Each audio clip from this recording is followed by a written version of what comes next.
গোটা ঢাকা বিশ্ববিদ্যালয় ব্যতীত প্রত্যেকটা হল ক্যান্টিনে খাবারের মান নিশ্চিত করার জন্য জিরো টলারেন্স নীতি অবলম্বন করব। আবাসন সংকটটাকে খুব গুরুত্বের সাথে দেখার টার্গেট আছে। আমরা ইশতেহার 10 দফা দিয়েছি, তার মধ্যে যে জিনিসগুলোকে প্রথমে একদম স্টার্টিংয়েই যে জিনিসগুলোকে গুরুত্ব আরোপ করা হবে এর ভিতরে আছে যে আপনার আবাসন সংকটটাকে খুব গুরুত্বের সাথে দেখার টার্গেট আছে। যেমন আমাদের 13টা হল ছেলেদের আছে, তো ছেলেদের হলও বাড়ানোর প্রয়োজন, এবং মেয়েদের মাত্র 5টা হল, যেখানে প্রায় 50% মেয়ে। এটা কোনোভাবে মেনে নেওয়া যায় না। ইতিমধ্যেই সরকার কর্তৃক কিছু বাজেট পাস হয়েছে বিশ্ববিদ্যালয়ে, এগুলোকে প্রপারলি বাস্তবায়নের প্রতি আমাদের নজর থাকবে আবাসন সংকটের ক্ষেত্রে। তাছাড়া ক্যান্টিন স্থাপন এবং খাবারের মান উন্নয়ন, যেমন মোকাররম, মোতাহার এবং কার্জনে, এই ভবনগুলোতে সায়েন্সের একটা বিশাল অংশ স্টুডেন্ট এখানে থাকে।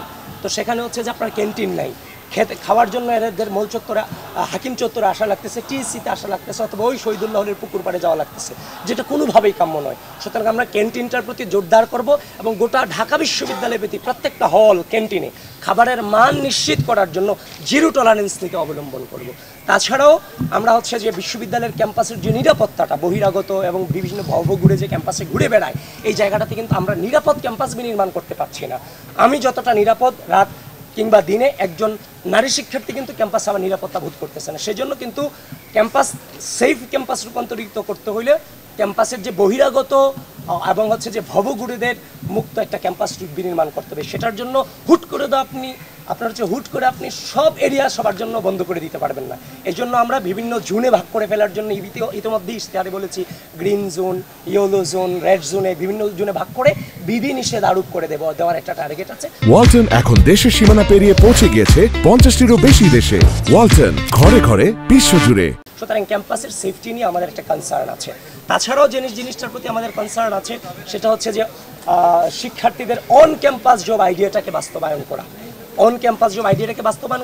আর সেটার জন্য আমরা যে জিনিসটাকে চিন্তা ভাবনা করেছি, বিশ্ববিদ্যালয়ে যে ভ্রাম্যমান দোকানগুলো আছে, ব্যবসায়িক প্রতিষ্ঠানগুলো আছে, সেই প্রতিষ্ঠানগুলোকে হচ্ছে যে ঢাকা বিশ্ববিদ্যালয় প্রশাসনের কন্ট্রোলে এনে হচ্ছে যে মানে শিক্ষার্থীদেরকে এখানে যতটা ইনভলভ করা যায়, উদ্যোক্তা বানানো যায়, তাদের যে ফাইন্যান্সিয়াল যে ক্রাইসিসটা থাকে, টিউশনি কেন্দ্রিক যে ঝামেলা তাদের পোহাতে হয়, এই জিনিসটাতে তাদেরকে আমরা এখানে প্রায়োরিটি দিতে চাই। তাছাড়াও রেজিস্ট্রার বিল্ডিংয়ের যে দাপ্তরিক কাজগুলো আছে, সেখানে কিন্তু হচ্ছে পার্ট টাইম জব আছে, সেখানে ঢাকা বিশ্ববিদ্যালয়ের শিক্ষার্থীদেরকে প্রায়োরিটি বেসিসে আমরা ইনক্লুড করতে চাই। তাছাড়া ঢাকা বিশ্ববিদ্যালয়ে বাৎসরিকভাবে 2 থেকে 3 বার আমরা জব ফেয়ারের আয়োজনের উদ্যোগটাকে আরও বেশি প্রায়োরিটি দিতে চাই, যেখানে হচ্ছে কর্পোরেট যে জব ফেয়ারে বিভিন্ন কর্পোরেট কোম্পানিগুলো যারা আছে তারা এখানে আসবেন, শিক্ষার্থীদের এখানে ঢাকা বিশ্ববিদ্যালয়ে বসে তাদের ভাইবা নেবেন, এবং এই ঢাকা বিশ্ববিদ্যালয় থেকে তাদের জব হবে, এবং যারা জবে যেতে চায় তারা জবে যাবে, যারা হচ্ছে যে আপনার ইন্টার্নশিপে যেতে চায় তারা ইন্টার্নশিপে যাবে।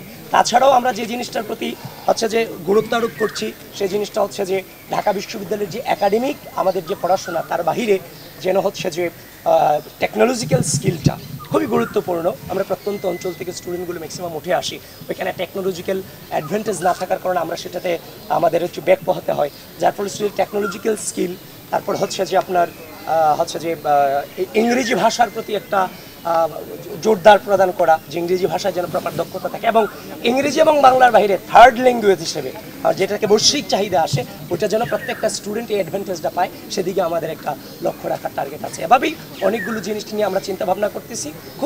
খুব দ্রুতই আমরা ইনশাল্লাহ এই ইনিশিয়েটিভগুলো নিব।